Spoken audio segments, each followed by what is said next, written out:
Thank you for staying with us. Local government is the first point of contact for everyday Nigerians. As citizens increasingly demand accountability and development at the local level, grassroots engagement has become a powerful tool for driving social change and community development. Local government areas, traditional institutions, and youth-led movements are taking center stage in political advocacy, especially in mobilizing voters, shaping public opinion, and addressing immediate local concerns such as education, healthcare, security, and infrastructure. Joining us to talk about how we can improve governance in the grassroots level is a rural and social development coordinator, Dr. Segun Oshile. Good morning. It's good to have you join us. Thank you very much. Let's begin with your evaluation of how effective the grassroots institutions have been in the past years of our democracy. Well, if you have a situation where you're looking at the baseline of politics, you have to talk about the grassroots. And then the metaphor grassroots, possibly I should expound on it and expatiate for you to understand the fact that grassroots is really, really important and germane in democracy and shaping it. Now, when you look at those who come out during the voting exercise, 60% of those who turn out are the grassroots. Right. And then you ask yourself, why are they out? Because they have a need, and the needs are never met. So they end up coming out every time to see how much they can try to shape and change their future. So over the years of our democracy, have the institutions at that level been effective from your point of view? It's been effective because, like I said earlier, when you have the voters, you find that majority of those voters come from the grassroots. So because they come out, yes, that means that it is effective. And then you find out that at that point, they tend to air their views, because at the grassroots level, you are able to hear the voices of those who have not been heard. Because for the grassroots level, they don't really have much of social media. They don't even have interface with the press. But around that period when you have the interface with those who want to go into power, they come out and tell you these are our needs. These are the problems we have. And then it's in itself gives them a nucleus of what should be done. And you said it hasn't been met, or they don't get a response. So I'm wondering how effective that is if they did not get a response. But you can go ahead. Yes. No, maybe you should react to that first. Yes, I will. I will. So, well, if you say that, I think it's arguable. No, you said it, that they do not get response. No, I didn't say it in that context. Okay, so perhaps you need to expatiate the context. Expatiate on that. So it's a variable situation. It depends on where you are looking at, right? Because there are some areas in the grassroots where their needs are being met, and it's a function of those who are the leaders. So it's a pecking order. So if you have the leadership who has the interest of the grassroots, you get what you call a proactive response. If you have leaders that are imposed who have no business in that area, you definitely will not get a response. So you have to nexus it. It's like a cycle. You have to distill it. When you're distilling, like if you're in a distilling crude oil right now, you have to do it at different temperature. At different temperature, you get different products. If you heat at a particular temperature, you get petrol. At another temperature, you get diesel. Now, at the grassroots level, it's the intensity of the leaders that would actually spawn the response you get. Because they don't really have the vehicle to get the results. They need the leaders to do that. So at the community level, you have the town hall, people come out and say, this is what we need, these are the things we do. The leaders take it, some don't amplify it. So at the point where you don't have a responsible leadership, definitely you're going to have a breakdown in that communication. Interesting. And the Nigerian grassroots, I must say, have held the short end of the stick in this particular democratic dispensation. I want to give kudos to governors like Raji Fashola and a few other governors that dwelt a whole lot on town hall meetings, you know, to tell the people what government is doing and also to hear what the people want. That way you're giving them projects that they need. How do we wake up that spirit nationwide where government goes to the people regularly? Just one simple response to that: having the right leadership. You see, in everything we do, leadership matters a lot. And then they say if you're going to have a fish that's going to get damaged in terms of rotten, it's from the head. Yeah. Yeah, so if you go to the market, you want to get a fish, check the gills, and then you find out that it's no longer looking pinkish. You know, you've taught me something. I like fish, and sometimes I buy. So if you see that the gills look, away from being pinkish, then you don't go there. So it is an integral part. That's right. With irresponsible leadership, you cannot get anything done.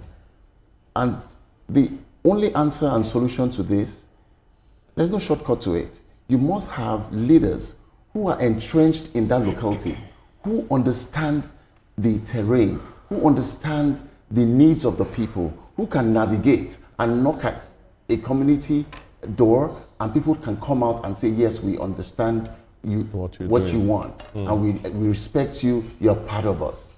But when you have people who are imposed, who have no business there, there is no connect. So they cannot effectively get results. So if you look, at, oftentimes you talk about leaders, how about the followers themselves? What role are they playing when it comes to effective governance at the grassroots level? The concept of budgeting. Right. Most Nigerians can read offhand the national budget, the presidency budget, like this is what we're doing at the federal government level. Not many of them know about the state budget, let alone local government budget and all of that. And I can recall that, is it Ekpe local government, between 2001 to 2013, I don't know whether it still obtains, there's this concept of participatory budgeting. So where you have people, being part of it and all of that.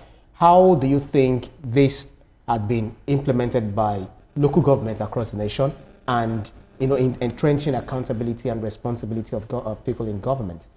Well, in terms of accountability, I must say that, to say the least, it's not been very impressive, and the reason is not far-fetched. The funds that are coming from the federal allocation gets to the states, and around the period it gets to the state, there's a lot of, I will not say diversion, and then by the time it gets to the local governments, there seems to be a bit of, they want to try and juxtapose this with that. Yes. It leaves room for questioning.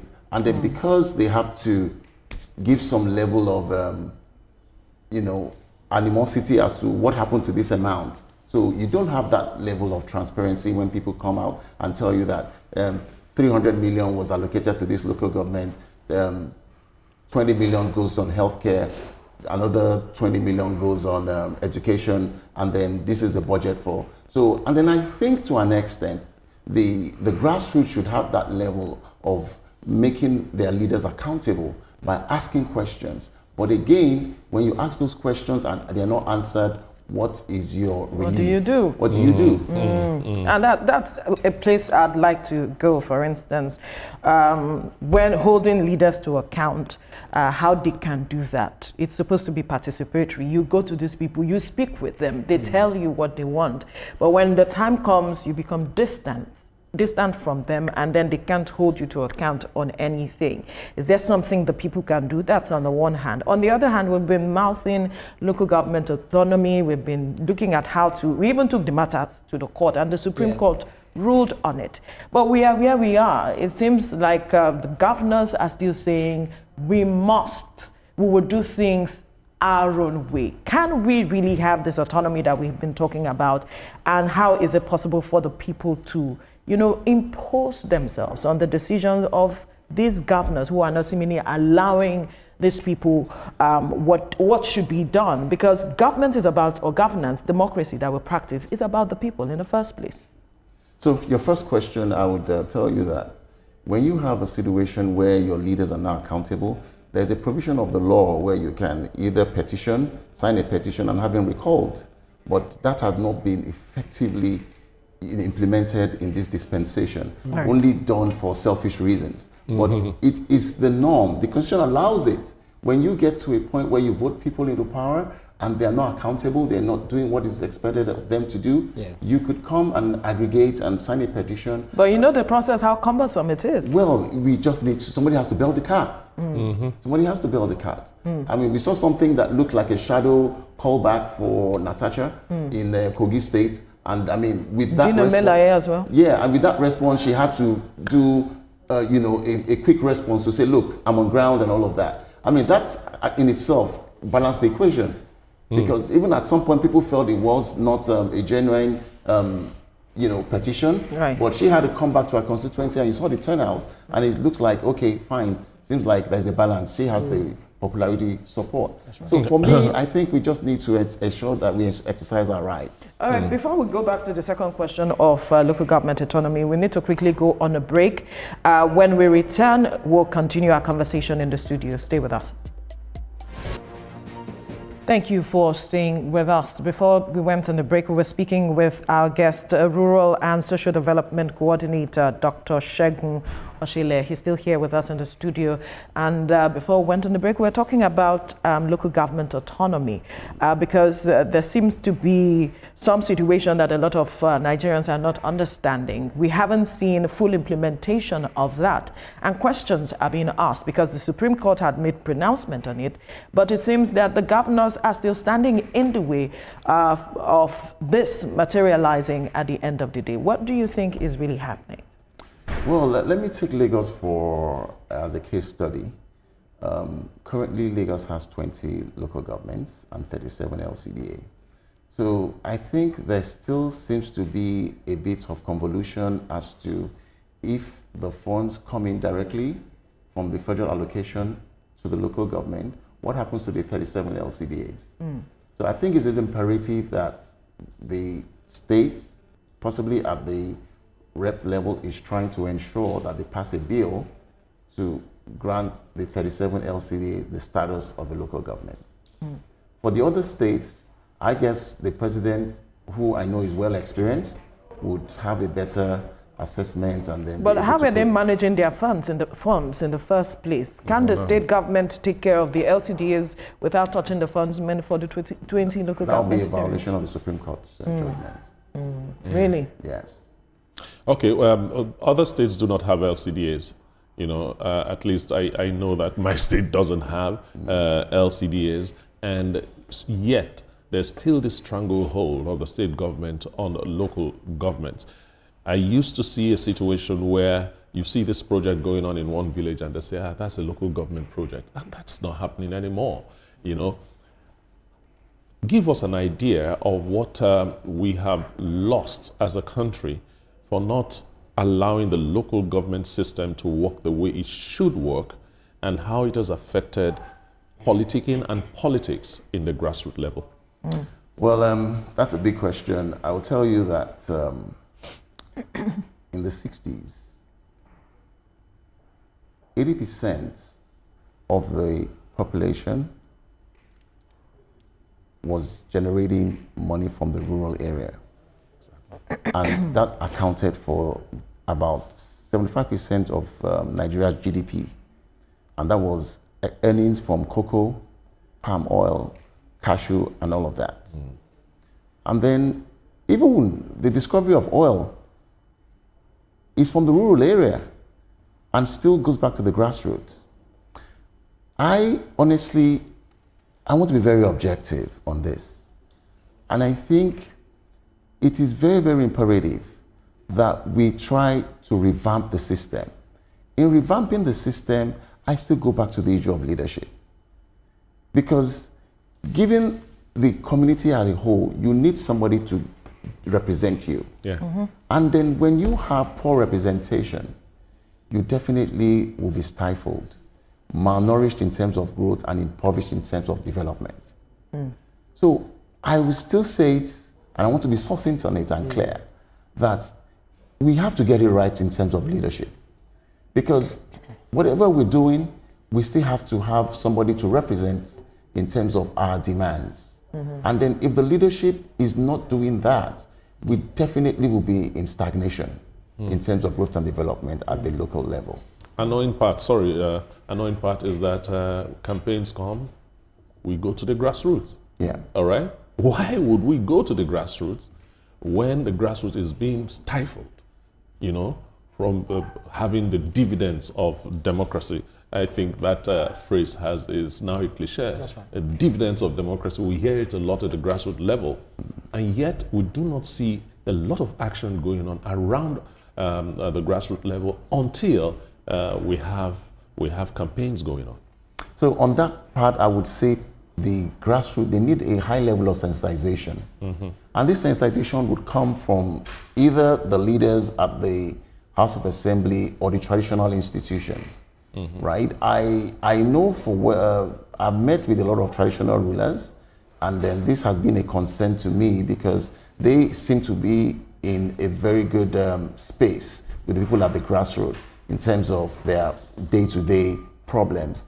And then you find out that they feel neglected because even the people they elected into power, they can't even reach them. And then in a situation where they get to that point, they're on ground zero, they become vulnerable. Right. And at the level of vulnerability, I'll tell you a story. I was in Delta State in 2001 for an election. And then I was trying to talk to the electorates that this person who wants to come into power is going to do this, he's going to do wonders, he's going to bring a transformation, he's going to do that. And the leader, the woman leader there told me, we don't need it anymore. We've lost hope. That we've voted over and over again. These roads have been here for 30 years, nobody has done it. That borehole project was abandoned, nobody has done it. As a matter of fact, any day we are voting, any money we get is our own dividend. Yeah. Wow. So sad. And speaking about women, in 2024, we had Amaka Obi, who became the only female local government chairman elected in Anambra local government, Anambra State.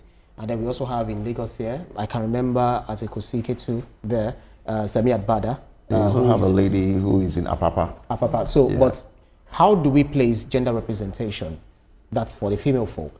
Persons with disability, do they also have access to becoming local government, leaders? That's one. On the other hand is, we are having security challenges, despite talking about grassroots politics and all of that. They still bear the brunt of insecurity. We know Benue, Plateau states where people are being killed and all of that.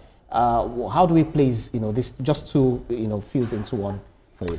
Well, I just want to synergize all your question, and I will still go back to what I said initially as the leadership, because when this thing, it's just like when you have a case of an attack in your place. Maybe somebody breaks into your house. The first person you call is the police. Even though you call your neighbor, they can't do more than, okay, let's get the police to do this for you. And in the case where the police fails you, you're left with no other option than looking for other alternatives to doing your stuff. Now, what I'm trying to bring out basically is this. Sensitization is very, very important in letting people understand their rights and their privileges. I think that level of sensitization is poor, where people don't even know what their rights and privileges are. And then people tend to tell them what they want to hear. Okay. And in that bit, they are in a bit oblique in terms of what is expected of them as citizens. So for me, we have to nexus leadership and orientation. When we're talking leadership now, because of our time, I'd like who are we talking about in particular? The local government chairman who are sometimes handpicked by the governors, or who are we speaking about in terms of leadership? That's on the one hand. And when you keep talking about proactive and responsive leader, describe to us what you mean by a proactive and responsive leader as it is. Right. I'll start with the second question. When you talk about a proactive and responsive leader, you're talking about somebody who is loved by the community, who is known by them, who has a track record, who people can knock at his door and tell him this is the problem, who lives in that community, not somebody who is leading a community and lives 20, 50 kilometers away with heavy security. We need somebody in power who has a listening ear, who has the welfare of the people, who is not going to use money to induce people. When you see leaders who are using money to induce the community to get votes, be rest assured that you're not going to get results. Because you know what he's doing is investing, and he has to get a return on investment and gets back into office. So who is the leader that is supposed to take responsibility for the activities and decisions and everything that you've been talking about? You said a proactive leader. Because sometimes these people, when it comes to local government elections, they are decided at the state level. Well, that much I cannot tell. I don't have any evidence for that. But I can tell you for free that I, as a person, I have started that level of orientation to let people know their rights. They know that, look, if you have to vote somebody into power, don't vote based on sentiments. Vote somebody who you know you can hold accountable. Vote somebody who you know that you can go meet his grandfather or his father and say, look, your son is not doing this well. You're disgracing us. And he can call his son to order.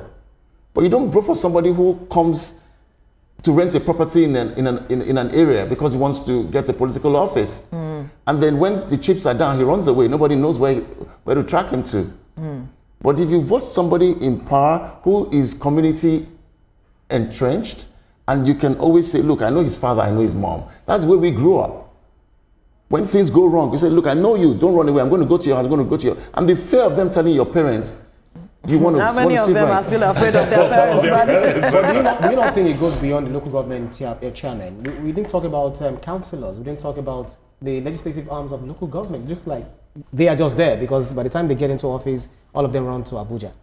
So what happens with that is the system has to be revamped with the autonomy given to the local government, and like the judgment, if you go to the judgment of the Supreme Court, you have an autonomy, and then if you say the local government is the third tier of the government, then you need a judiciary arm.